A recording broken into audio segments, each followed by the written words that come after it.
네. 자, 옆에 사람에 한번 인사하겠습니다. 온 마음을 다해 주님께 머무르십시오. 네, 이게 격려입니다. 격려. 다시 한번 하겠습니다. 옆에 사람에게 온 마음을 다해 주님께 머무르십시오. 아멘. 예, 축복합니다. 정말 온 마음을 다해 주님께 머무르는 삶이 되기를 축복합니다. 예, 오늘 말씀의 제목은 바나바입니다. 사도행전 4장을 가보겠습니다. 사도행전 4장 23절부터 끝절까지 보겠습니다. 사도행전 4장 23절부터 끝절까지 되겠습니다.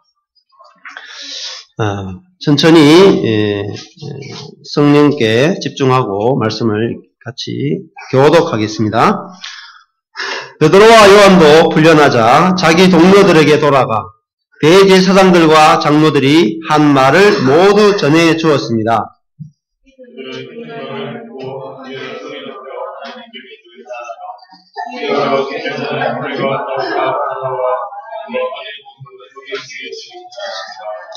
주께서는 주의 종 우리 조상 다윗의 입을 통해 성령으로 말씀하셨습니다.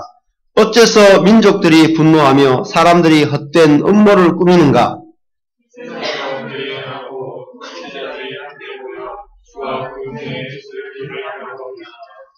그런데 정말 헤롯 안티파스와 본디오 빌라도가 주께서 기름 부으신 거룩한 종 예수를 반대하며 음모를 꾸미려고 이방 사람들과 이스라엘 백성들을 이 성에서 만났던 것입니다.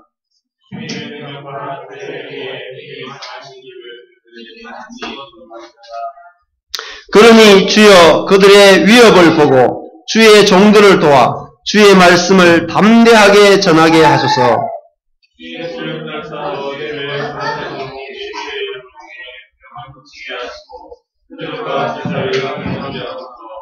그들이 기도를 마치자 모여있던 곳이 진동했습니다. 그리고 그들은 모두 성령으로 충만해져 하나님의 말씀을 담대하게 전했습니다.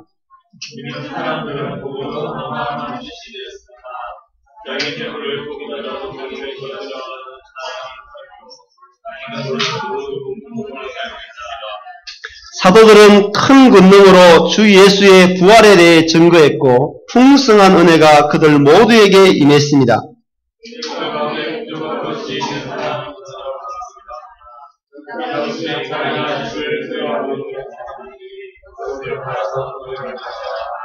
사도들의 발 앞에 바쳤습니다. 그러면 누구든 필요한 사람에게 나누어 주었기 때문입니다.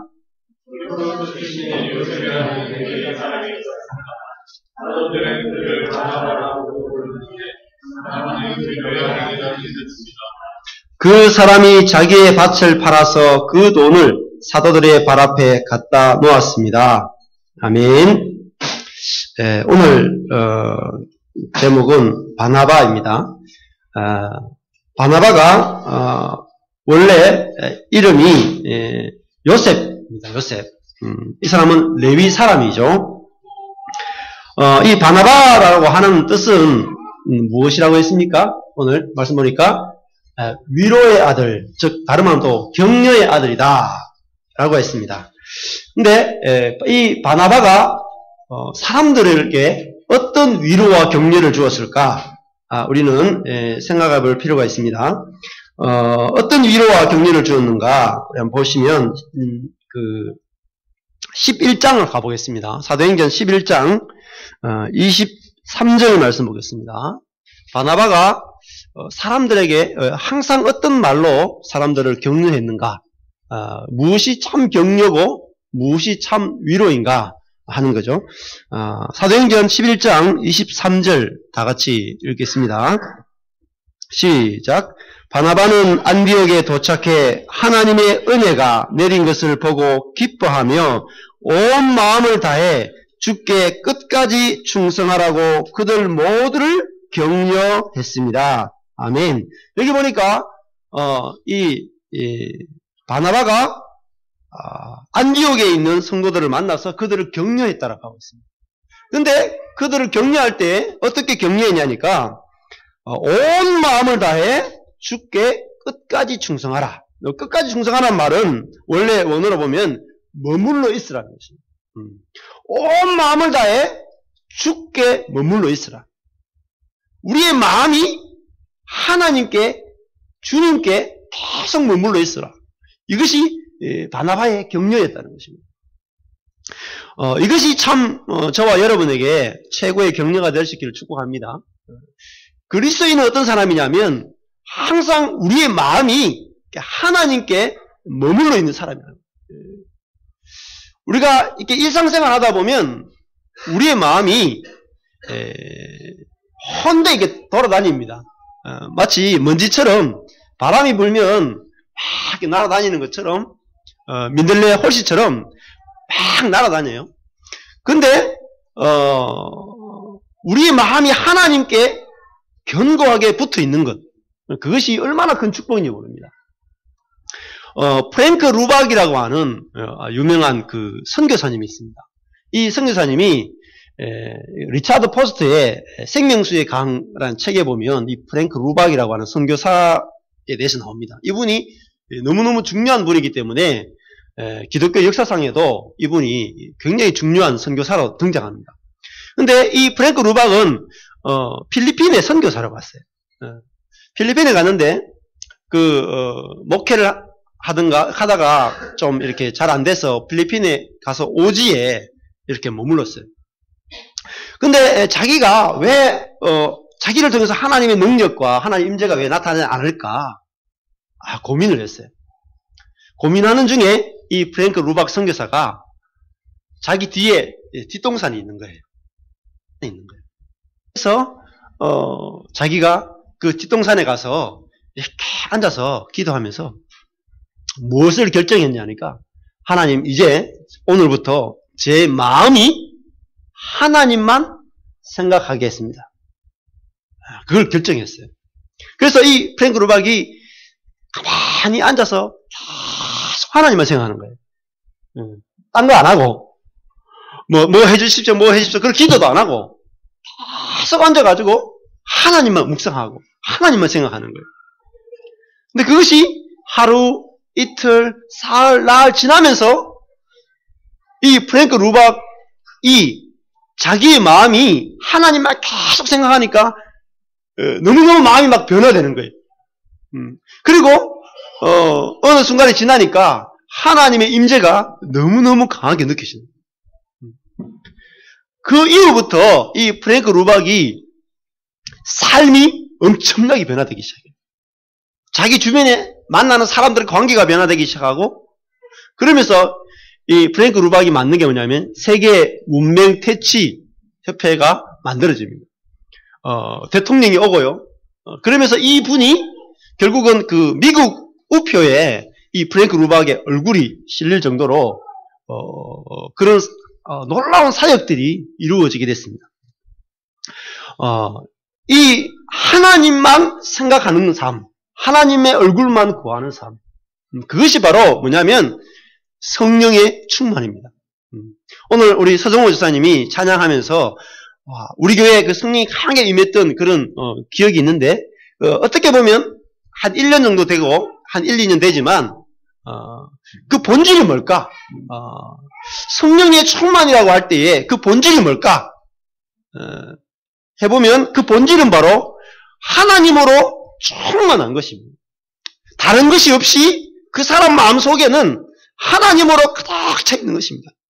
항상 하나님을 생각하고 하나님을 의식하고 하나님과 교제하고 하나님을 묵상하는 것이죠. 이것이 바로 하나님으로 충만한 것이고 하나님 성령으로 충만한 것입니다. 그러면 내 마음속에 하나님으로 충만해지면 어떤 일이 벌어지냐? 하나님의 통치가 이루어지기 시작합니다. 하나님, 그것이 바로 하나님의 나라입니다. 사도 바울이 말했던 그 교회, 또 사도 바울이 말했던 신앙 가운데 정말 그 중요한 말이 있는데요. 에베소서 3장을 잠시 한번 가보겠습니다. 신앙의 본질을 고민하는 목사님들이 우리 신앙에서 계속 추구해야 될 것이 뭔가 고민하는 목사님들이 딱 설교하는 본문이 있습니다. 어느 본문이냐면 에베소서 3장입니다. 에베소서 3장 17절 보십시오. 에베소서 3장 17절 너무너무 중요한 본문인데 에베소서 3장 17절 같이 읽겠습니다. 시작. 믿음으로 인해 그리스도께서 여러분의 마음 가운데 거하게 하시기를 빕니다. 여러분이 사랑 안에서 뿌리가 박히고 터가 굳어짐으로 아멘. 여기까지 있습니다.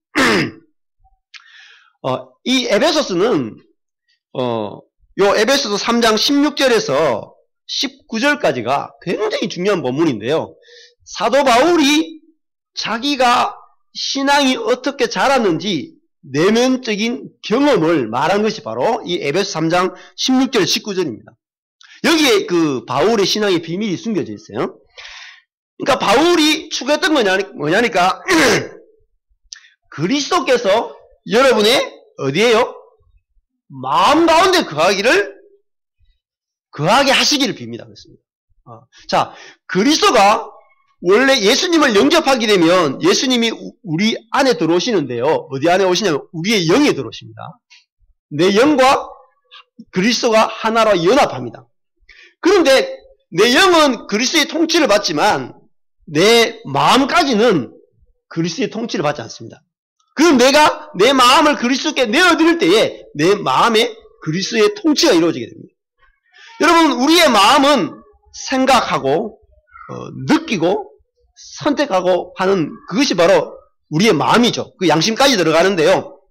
쉽게 생각하면 생각하고 느끼고 이 의지, 선택하는 능력이 바로 마음입니다. 근데 이 마음에 누구를 초청하냐면 예수님을 초청하는. 예수님이 내 생각을 통치해 주시고 예수님이 내 감정을 통치해 주시고 예수님이 내 의지를 다스려 달라고. 그것이 바로 이 성령의 충만이고 성령의 통치를 구하는 것이죠.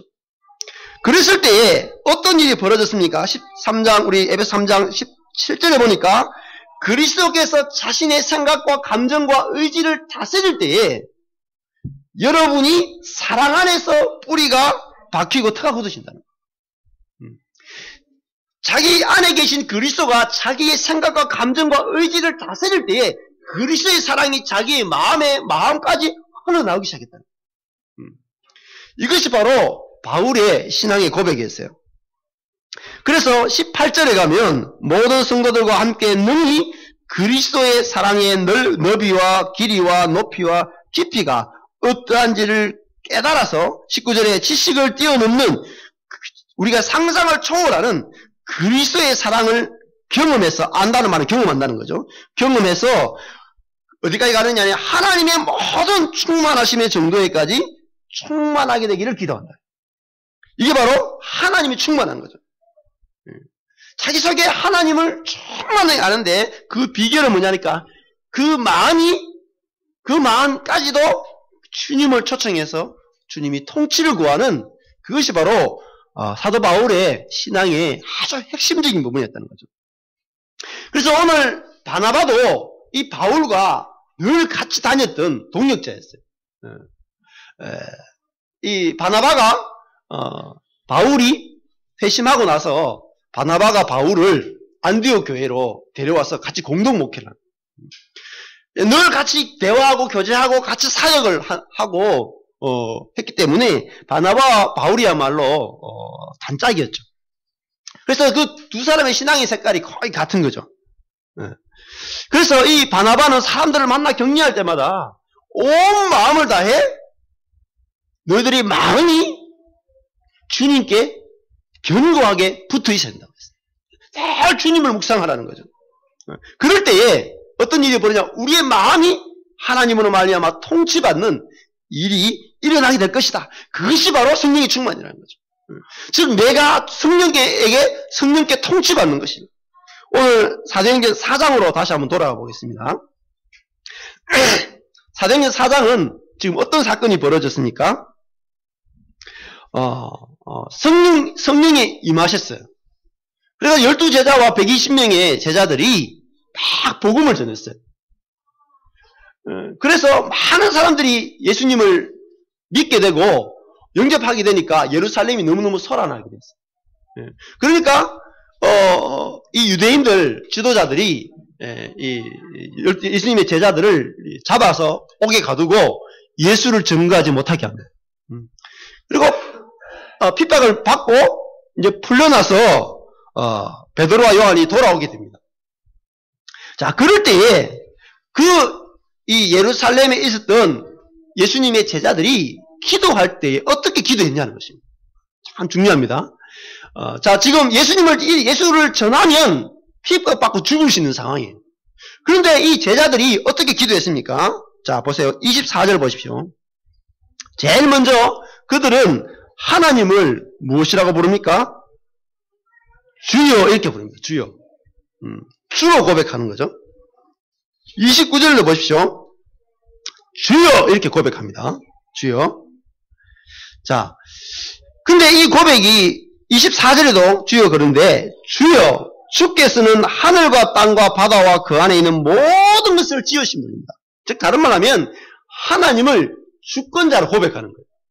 하나님이 이 온 땅을 다스리는 실제적인 살아있는 통치자라는 것입니다. 그리고 그 다음에 25절, 26절을 보십시오. 여기서 다윗의 말을 인용하는데요. 시편 2편을 인용하면서 왕들이 그리스도인을 핍박할 거라고 하는 다윗의 예언을 인용합니다. 그리고 27절에 그 예언이 오늘날 헤롯 안티파스와 본디오 빌라도 헤롯 왕과 빌라도 총독에 의해서 기독교인들이 지금 핍박받고 있는 일이 지금 예루살렘에서 일어났다는 거예요. 자기들이 금방 그 핍박을 받았다는 거예요. 그래서 28절을 다 같이 한번 읽어보겠습니다. 시작. 주의 능력과 뜻에 의해 미리 정하신 일을 그들이 단지 이룬 것 뿐입니다. 아멘. 보십시오. 이 예루살렘 교회는 자기들이 핍박을 받았는데, 자, 그것이 하나님의 뜻이라는 걸 알았단 말이에요. 하나님의 주권 가운데 있다는 사실을 믿었단 말이에요. 우연하게 된 거거나, 하나님이 보호 안에서 이루어진 게 아니라, 자기들이 지금 핍박받는 것이 다윗이 예언한 것이고, 그 예언이 이루어졌고, 자기들 교회와 자기들의 삶에 이루어지는 이 핍박과 고난이 하나님의 능력과 뜻에 의해 이루어졌다고 믿었다. 이것이 그들을 하나님을 주여라고 고백한 뜻이라는 거죠. 여러분, 주여라는 말은 무슨 말이냐면 주님이 통치자라는 거예요. 주님이 다스리신다는 거예요. 우리 삶을 주님이 다스리고 통치한다는 거예요. 그걸 인정하는 것입니다. 여러분, 주님이 저와 여러분의 삶을 다스리고 통치하는 주님으로 여러분 믿으십니까? 한국교회의 제일 유명한 기도가 주여 주여 주여 기도잖아요. 기도 시작할 때 주여 주여 주여 기도해놓고 시작하잖아요. 전 세계에서 유명한 게 주여 기도거든요. 주여 기도하면 부흥되는 줄 알았어. 그래서 외국의 많은 교회들이 주여 기도를 수입해 갔다니. 그런데 한국교회에서도 이 주여 하면서도 이것이 그냥 무슨 뜻인지 모르고 한다. 여러분, 주님이라는 말은 우리를 통치하신다는 거예요. 내 삶을 다스리고 통치하고 있다는 말이에요. 그리고 두 번째는요, 이 주여라는 말은 어떤 의미가 있냐니까, 정말 주님이라는 거죠, 주님. 자, 여러분, 그럼 우리는 종이라는 거예요. 주야라는 말은 내가 종이라는 거예요. 정말 여러분, 우리가 주님의 종입니까? 내가 정말 주님 이렇게 부릅니까? 주님이라고 부를 때 정말 주님으로 내가 인정하냐는 거예요. 근데 우리는 입으로는 주야! 그러면서 속으로는 종이야! 이렇게 말하는 거예요. 여러분, 정말 주님이 주님! 그러면 어떻습니까? 여러분, 주인은, 자, 로마 시대에 주인이 종에게 어떻게 합니까? 주인이 종에게 어떤 일이든지 시킬 권리가 있습니까? 없습니까? 있습니다.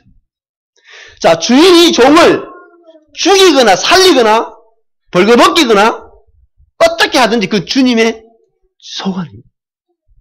그거를 받아들이는 것이 바로 주님이라고 하는 고백입니다. 여러분, 로마 시대 때 그 악한 주인에게도 주님 그러고 그 악한 주인에게도 순종했잖아요. 그런데 우리가 믿는 주님은 우리를 사랑하는, 신뢰할 수 있는 분이시고, 그래서 우리가 주님이라고 할 때는 내 인생과 모든 것을 주님 손에 맡긴다는 의미입니다. 여러분, 저와 여러분이 내 인생 전체를 주님께 맡겼습니까? 어때요? 이것이 바로 주님이라는 것입니다. 내 미래, 내 현재, 내 가족, 모든 것들을 주님께 맡겼습니까? 주님이 정말로 나의 주님이 되십니까? 맡겼는지 안 맡겼는지는 무엇을 보면 아냐니까 마음의 상태를 보면 합니다. 여러분, 주님께 다 맡기면 마음에 뭐가 옵니까? 평안이 찾아옵니다. 평안이 찾아와요. 내 마음이 평안하지 않다는 말은 지금 내가 주인이라는 말이에요. 내가 주인이라는 말이에요. 내가 막 애쓰고 내가 노력하고 다 그렇게 살아가는 거예요. 여러분, 종은요, 주인께 다 맡기는 거예요. 여러분, 구약에 보면 종 가운데 이런 종이 있어요. 종으로 막 생활하는데 자기 주인을 겪어보니까 유대인들은 7년 혹은 49년, 50년 되면 안식년이나 희년이 되면 종이 풀려나는 해방되는 해가 있어요. 근데 이 종이 주인하고 살아보니까 주인이고 자기가 100% 순종해야 되지만 100% 순종하지만 순종할 때마다 주인이 너무너무 좋은 거야. 순종해보니까 이유가 있어. 주인이 그렇게 말할 때는. 자기가 보니까 나빴는데 주인의 순종 명령을 따라보니까 그것이 자기에게 유익한 걸 경험했어요. 7년 동안. 그래서 7년 동안 막 그걸 경험하고 나니까 처음에는 자기가 자유인이었잖아요. 자유인. 자기 마음대로 사는 사람이었어요. 자기 집도 있고 자기 땅도 있고 그러다가 파산해가지고 종이 된 거예요. 종이 되면 괴롭잖아요. 그죠? 자유인이 되고 싶잖아요. 주인이 자기를 마음대로 할 수 있고 때릴 수도 있고 이럴 수 있는데 얼마나 힘들어요. 그런데 7년 동안 그렇게 복종하고 순종하고 살아보니까 이 종이 뭐라고 느끼냐니까 내가 자유인으로 살 때보다 지금 종으로 사는 게 더 좋다는 거예요. 더 좋은 거예요. 주인을 너무너무 사랑하게 됐어요. 그래서 이 종이 이제 해방될 때가 됐는데 저는 해방 안 될래요. 저 해방되기 싫어요. 저는 종이 되고 싶어요. 당신의 종이 되고 싶어요. 그러는 종들마다 했는 게 뭐냐면 문에 문지방에 가가지고 길을 거기 대고 뚫어가지고 나는 당신의 영원한 종이 되고 싶습니다. 그거는 기쁨을 하는 거예요. 주인이 너무 좋아가지고 나는 당신을 위해서 영원한 종이 되겠습니다. 그게 뭡니까? 사랑이죠, 사랑. 우리가 주님이 나를 정말 사랑하는 걸 알 때에 우리는 내 인생이고 뭐고 다 드리는 거예요. 그리고 신뢰하고 가는 것입니다. 저와 여러분이 정말 우리 모든 것을 이미 주님께 다 드린 것을 여러분이 알 수 있게 되기를 축복합니다. 그 사람은 걱정이 없어요. 다 드리는 거예요. 이미 내 거 다 드렸어요.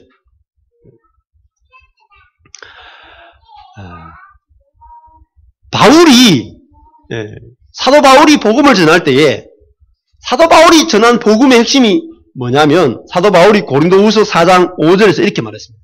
사도 바울은 자기가 전한 복음의 키가 뭐냐면 예수 그리스도가 주가 되신 것. 예수 그리스도가 주라고 전했다는 거예요. 예수님이 주이십니다. 여러분이 예수를 믿는다는 것은 그분을 주로 영접하는 것입니다. 내가 천국 가기 위한 도구로 그분을 영접하는 것이 아니라 그분을 내 인생의 주인으로 영접하여 그분의 통치를 받고 그분의 사랑을 받고 그분과 영원히 살아가는 그것이 바로 예수를 영접하는 것이라는 거죠. 그 다음에 두 번째 바울은 이렇게 했습니다. 그리스도가 주가 되신 것과 내가 여러분의 종된 것을 전파합니다. 여러분 이것이 바울의 전도였습니다. 여러분 전도에서 중요한 게 뭡니까? 우리는 예수를 주로 전하지도 않고 내가 종된 것도 전하지 않습니다. 바울은 예수가 자기의 주가 되신 걸 전하고 자기가 전하는 그 사람의 종인 것을 전했어요. 여러분, 종되는 게 기쁩니까? 바울은 전하는 사람마다 나는 당신의 종입니다. 나는 당신의 노예입니다. 그렇게 전했다니까요. 그것이 복음, 그게 바울이 전한 복음이었어요. 만약에 지금도 우리가 나는 당신의 종입니다. 이것이 복음 전도란 말이에요. 예수님이 주님이십니다. 이것만 전하는 것이 아니라 나는 당신의 종입니다. 이걸 바울은 전했어요. 그것이 참다운 복음 전도였단 말이에요.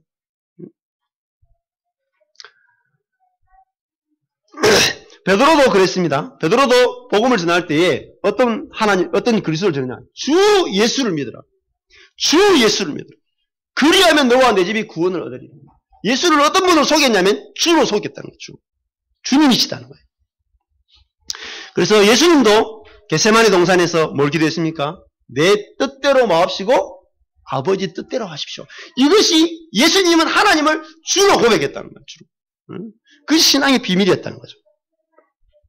여러분, 우리가 예수님을, 하나님을 주로 고백한다는 것은 그분께 내 인생 전체를 드리고 기쁨으로 순종하겠다라는 의미입니다. 두 번째는요, 어떤 의미가 있냐니까, 크게 두 번째는 주는 종을 사랑으로 통치합니다. 직접 통치합니다. 버려두지 않습니다. 어렵고 힘든 일이 있을 때에 실제로 도와주고 보호하고 다스리는 것입니다. 그래서 이걸 바로 하나님은 왕이시다는 거예요. 옛날에 구약시대 때도 언약을 맺었습니다. 왕과 사람이 있는데 언약을 맺을 때에 큰 왕이 작은 나라의 왕과 관계를 맺을 때에 작은 나라의 왕이 큰 왕에게는 뭐냐면 절대적으로 의지하고 절대적으로 순종하는 것이 언약이었고요. 이 큰 왕은 이 작은 나라 속국 왕에게 해야 되는 게 뭐냐면 절대적으로 보호해야 돼요. 절대적으로 함께 해야 돼요. 이것이 큰 왕의 의무였습니다. 여러분, 우리가 하나님을 주로 고백할 때에 하나님은 자기를 거짓으로 행할 수 없어요.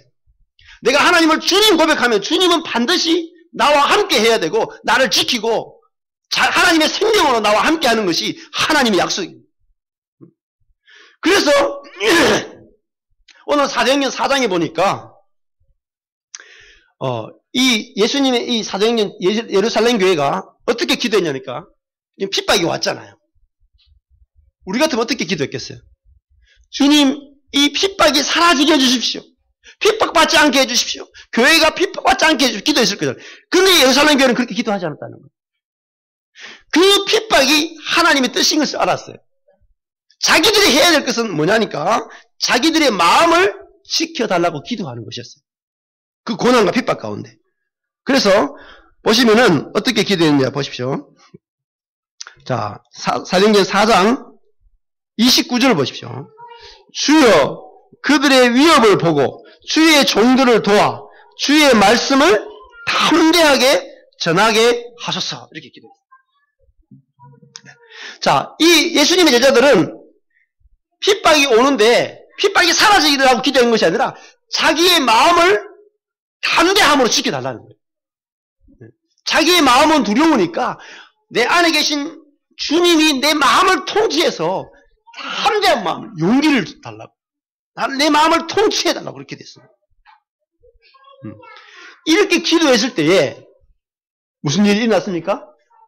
31절에 보니까 진동하고 성령이 충만한 역사가 일어났습니다.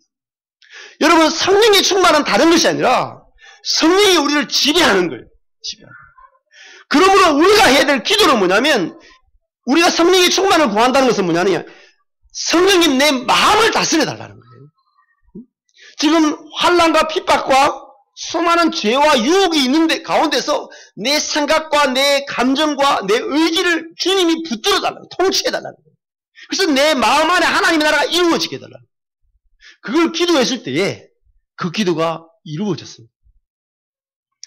그것을 가리켜서 31절에서는 성령으로 충만해졌다는 거예요. 여러분, 충만해졌다는 말은 빈 곳이 없다는 거죠. 빈 곳이 없다는 거예요. 그러니까 하나님으로 충성이 꽉 찼단 말이에요. 하나님으로. 자기가 다 비워지고 하나님으로 충만하게 됐다는 거예요. 자, 그럴 때에 우리가요, 하나님이 우리의 마음까지도 통치하는 그것이 성령의 충만인데, 그럴 때 어떤 결과가 나왔습니까? 31절에서는 하나님 말씀을 죽음을 두려워하지 않고 전하게 됐다는 거예요.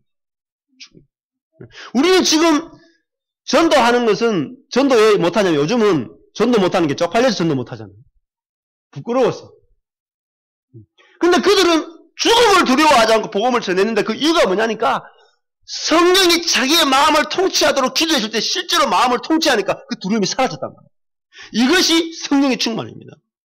그러니까 우리는 계속해서 우리의 삶 가운데서 하나님이 내 마음까지도 다스려달라고 기도하고 구해야 합니다. 그 다음에 두 번째, 교회적으로 어떤 일이 일어났는지 보십시오. 32절 보십시오. 믿는 사람들은 모두 한 마음 한 뜻이 됐습니다. 자, 보십시오. 하나님이 그들의 마음을 통치하실 때에 한 마음이 되는 거예요. 각자의 마음, 각자의 뜻이 다 내려지는 거예요. 자기 마음이 없는 거예요. 자기 뜻이 없는 거예요. 하나님이 통치하는 마음, 하나님이 이끄시는 대로 자기 뜻을 내려놓고 하나님의 뜻에 따라 순종하겠다. 하나님의 섭리대로 내가 따라하겠다. 그러니까 하나 된 일이 일어났습니다. 하나 된. 여러분, 성령의 충만이 뭡니까? 진정한 성령의 충만은 마음이 하나 되고 뜻이 하나 되는 것입니다. 즉 다른 말하면 내 마음을 다 내려놓고 하나님이 내 마음을 통치하시도록 내어드릴 때에 그 마음이 하나가 되는 거예요. 저는 우리 교회에서 이런 진정한 성령의 충만이 일어날 수 있기를 축복합니다. 우리 삶 가운데 일어나요. 삶 가운데. 그 다음에 어느 정도까지 일어나냐니 32절 자기 재물을 조금이라도 자기 것이라고 주장한 일이 없었습니다. 여러분 이것이 가능합니까? 너무너무 놀랍잖아요. 자기 재물, 이러니까 자기가 없다는 거예요.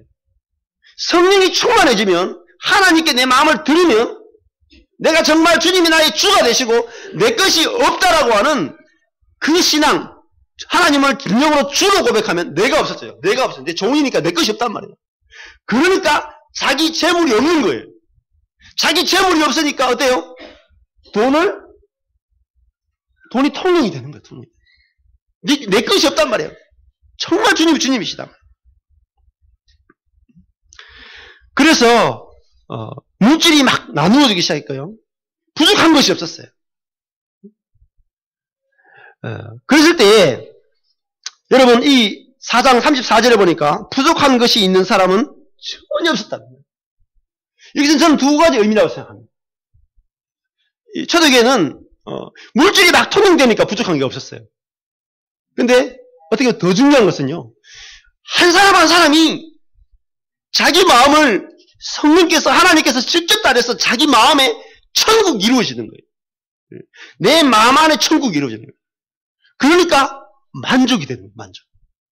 만족이 되니까 돈이 없어도 만족이 되는 거예요. 그것이 성령의 충만입니다. 여러분 하나님으로 충만하다는 말은 다른 말은 하나님만으로 행복하다는 뜻입니다. 하나님만으로 행복하다는 거예요. 여러분 그것이 성령의 충만입니다. 하나님 한 분으로 충만한 거예요.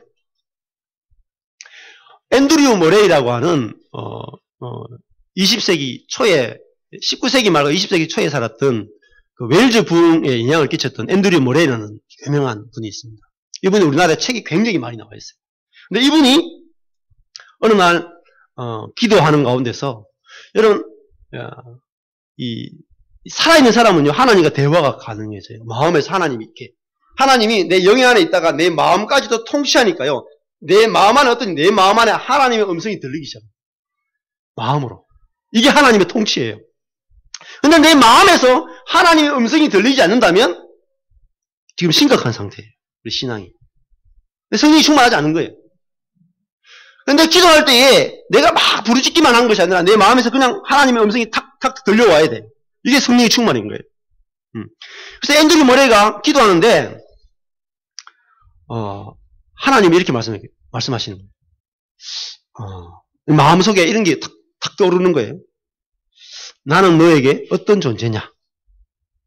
하나님이 모레이에게 물었어요. 나는 너에게 어떤 존재냐? 그래서 모레이가 이렇게 고백했어요. 주님은 나의 첫째이십니다. 주님은 나에게서 가장 소중한 분이십니다.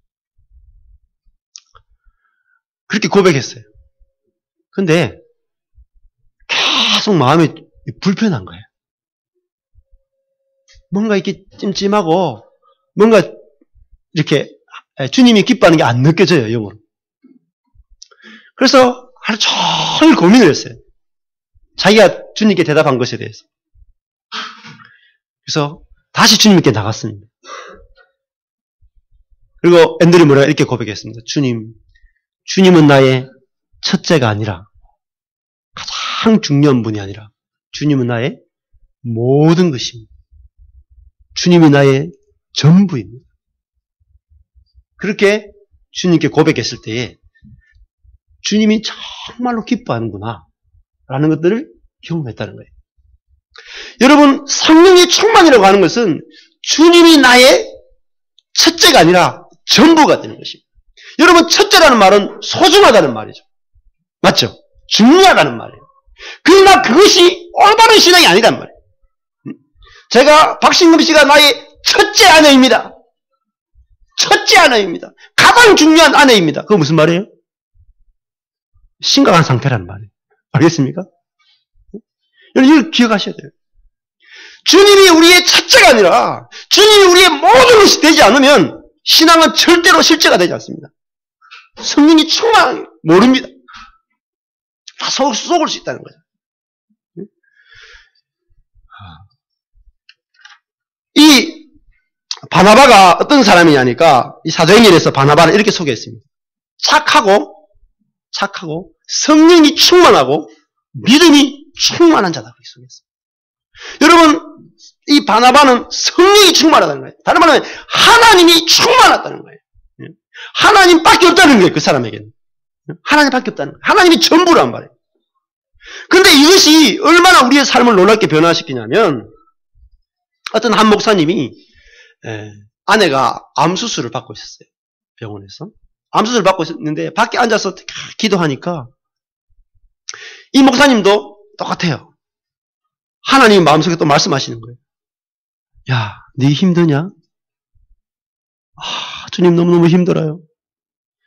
주님 또 물으십니다. 너 고통스러우냐? 주님 너무 힘들고 너무너무 고통스러워요. 또 주님 물으십니다. 너 그래서 불행하냐? 다 생각해보니까 이제 고민이 되죠. 한 생각하는데 주님 불행하지는 않습니다. 이렇게 대답했어요. 주님이 또 물으셨어요. 그럼 너 행복하냐? 대답을 못 하겠는 거예요. 지금 아내가 암 수술 받으려고 지금 이 수술대에 누워 있는데 너 행복하냐? 주님이 이렇게 마음으로 물으신다. 그래서 곰곰이 주님의 그 물음 앞에 곰곰이 생각해보니까 자기를 목사 삼아준 것도 그렇고 자기를 구원한 것도 그렇고 지금 아내가 수술 받는데 주님과 교제하는 것도 그렇고 진짜 내가 행복한 사람이구나. 그래서 주님께 이렇게 고백했어요. 주님, 저는 참 행복합니다. 이렇게 주님께 고백했어요. 주님이 나의 전부입니다. 그랬을 때에 그 마음에 있는 두려움과 고통이 사라졌다. 여러분, 이것이 주님과 나와의 사랑의 관계입니다. 이것이 우리의 모든 것들을 변화시키고 우리에게 참 만족을 주는 거예요. 여러분, 바나바가 자기의 밭을 팔아서 주님께 드렸어요. 여러분, 왜 드렸을 것 같아요? 그 밭이, 그 돈이 자기를 만족시키지 못했기 때문에. 자기의 의미가 없는 거예요. 자기에게 돈이 의미가 없는 거예요. 자기는 주님이 첫째가 아니라 주님이 충만한 거예요. 주님이 전부인 거예요. 돈이 의미가 없는 거예요. 그 돈을 밭을 팔아서 주님께 드려버린 거예요. 여러분, 성 프란시스도 그랬어요. 성 프란시스가 엄청난 부자였거든요. 자기 전 재산을 팔아서 가난한 자에게 다 나눠주고 자기는 주님 한 분으로 만족하는 거예요. 근데 그분을 통해서 나라와 대륙이 바뀌었어요. 젊은 기업도 마찬가지였어요. 그 여인이 17세기에 자기 전 재산을 팔아서 가난한 자에게 주고 자기는 하나님 한 분만 구하는 거예요. 여러분, 수많은 사람들이 깨달은 신앙의 비밀은 뭐냐면 하나님이 첫째가 아니라 전부였다는 거예요. 그럴 때에 자기 속에 채워지지 않았던 그 공허가 채워지기 시작했다는 거예요. 진정한 만족이 됐다는 거예요. 여러분, 하나님과 나와의 관계는 딱 하나밖에 없습니다. 사랑의 관계입니다. 여러분, 하나님이 독생자까지 나에게 주셨기 때문에 하나님 전부를 나에게 주신 거예요. 그러나 내가 내 쪽에서 나의 전부를 하나님께 다 내어드릴 때에 주님과 나와 진정한 하나님이 이루어지는 거예요. 거기서 만족이 있는 것이에요. 만족이. 네? 여러분, 제가 이 바람 피는 남자들 많잖아요. 바람 피는 남자들이 여자가 여럿이란 말이에요. 여러분, 만족이 되겠습니까? 참 만족이 되겠습니까? 그건 만족이 없어요. 자기 안에 한 사람인데 그 안에 한 사람이 나의 이상에 있는 모든 여자들은 다 여자가 아니고 내 안에만 여자다. 그걸 발견할 때에 만족이 있는 것이죠. 맞습니까? 그게 만족이에요. 연애할 때도요. 그 한 사람이 그 남자가 그 여자가 나의 전부다. 전부다. 그럴 때 행복하잖아요. 그게 행복이잖아요. 하나님과 나와의 관계도 그래요. 그분이 나의 전부가 될 때 우리 속에 채워지지 않은 공간이 없이 꽉 채워진다니까요. 다 채워져요. 다 채워져요. 그런데 그분이 나의 일부분이 되면 그 공허함은 이루 말할 수 없어요. 말할 수 없어요. 여러분, 한 목사님이 성찬식을 하고 있었는데요. 이제 성찬식 하고 있었는데 회개할 게 없는 거예요. 회개할 게. 그래서 하나님, 제가 뭘 회개해야 되겠습니까? 기도하니까 하나님께서 마음속에 이렇게 떠올려 주시는 거예요. 자기가 담임 목사 하려고 할 때에 하나님께 이렇게 돼요. 하나님, 담임 목사 하긴 해야 되는데 제발 생활비하고 애들 고등학생 될 때까지 학비만이라도 잘 지원해 줄 수 있는 그런 교회에 내가 갈 수 있도록 도와주세요. 이렇게 됐어요. 그러니까 그게 하나님 떠올려 주신 거예요. 아, 그게 죄였구나. 하나님으로 만족이 안 되고 하나님을 인생의 주권자로 믿지 않고 신뢰하지 못하고 그랬구나. 그러면서 이분이 하나님께, 하나님, 제가 백지 위임합니다. 하나님, 내 인생을 주님 마음대로 쓰십시오. 생활비, 학비 하나도 안 주셔도 좋습니다. 나는 하나님으로 만족하는 이 삶을 누리기를 원합니다. 주님으로 충분합니다. 그랬을 때 주님과 사랑의 관계가 맺어졌다는 거죠. 저도 안식년을 지내면서 제가 얼마나 제 마음속에 주님의 일부분이었는가를 보여주셨어요. 제가 참 죄송한데 우리 교회 하면서 저번에 한번 이야기했을 거예요. 우리 교회 하면서 제가 이제 40대 중반이잖아요. 경대 출신이고 친구들 보니까 최소 연봉은 4, 5천대, 나는 지금 연봉이 2천이야. 그래가지고 제 마음속에 불편한 게 있었어요. 한 300 정도는 받았으면 좋겠다. 그 정도는 받아야 돼. 그러니까 내 안에 만족이 없었던 거예요. 하나님이 나에게 정말 중요한 분이었지만 하나님이 전부가 아니었기 때문에 내 마음속에 그런 생각들이 들어왔다는 거예요. 근데 제가 그거를 딱 내려놓고 주님, 사람이 하나도 안 주셔도 좋습니다. 저는 주님으로 만족하는 삶을 누리기 원합니다. 기도했을 때에 제 마음에 우리 교회에서 사례비를 얼마나 주느냐에 대해서 흔들리는 마음이 사라졌어요. 이것이 주님과 우리가 하나 되는 것이죠. 정말 오늘 이 바나바가 하나님 한 분으로 온 마음을 다해 하나님께 붙어 있으라. 온 마음을 다해. 부분적인 마음이 아니라 우리 마음을 전체를 다해 하나님께 붙어 있어요. 일주일 동안 우리가 살아가면서 여러분 하나님을 많이 생각하십시다. 연애에 빠지듯이. 그러면 내 안에 계신 하나님이 내 생각을 지배하기 시작하고 내 감정을 지배하기 시작하고 내 의지를 지배해서 내가 할 수 없는 그 일, 내가 감당할 수 없는 그 일이 나를 통해서 이루어지는 그런 삶들이 우리 가운데 경험되어져서 날마다 주님을 풍성하게 누릴 수 있기를 축복합니다. 기도하겠습니다. 우리 주님께 이 시간에 여러분 신앙은 오늘 지성소 앞에서 주님과 나와 1대1 관계에 쓰는 것입니다. 우리가 주님 이렇게 부르잖아요. 정말 내 인생을 주님께 다 맡겠습니까? 주님이 내 인생을 어떻게 쓰시든지 아멘입니까? 주님이 우리 가정 가운데 내 인생 가운데 어떤 일을 행하시든지 다 아멘입니까? 주님의 선하심을 인정할 수 있습니까? 주님의 사랑을 신뢰할 수 있습니까? 주님은 그걸 원해요. 네가 나를 신뢰하기 원합니다. 네가 나로 만족하기 원합니다. 그때 내가 너에게 내 사랑을 부을 것이다. 내 사랑으로 흘러 넘치게 할 것이다. 이 시간에 하나님으로 내가 충만하기 원합니다. 같이 한번 기도하겠습니다. 하나님 아버지 감사합니다.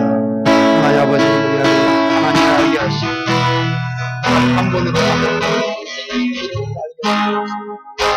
하나님이 나의 인생의 주체가 하나님 내 인생의 모든 것을 하나님을 발견하고 그렇게 하나님을 추구하고 하나님을 살 수 있도록 우리를 이끌어주시기 바랍니다. 복음 앞에 우리가 서게 하시고 바나바가 깨달았던 복음, 바울이 깨달았던 그 복음 앞에 우리가 설 수 있도록 주님과 하나님 앞에 설 수 있도록 도와주시고 하나님 나의 주로 고백하고 나의 모든 인생을 주님께 내어드리고 주님을 신뢰하고 좋으신 하나님을 선하신 하나님을 내가 신뢰하고 나갈 수 있도록 하나님 도우시기 바랍니다.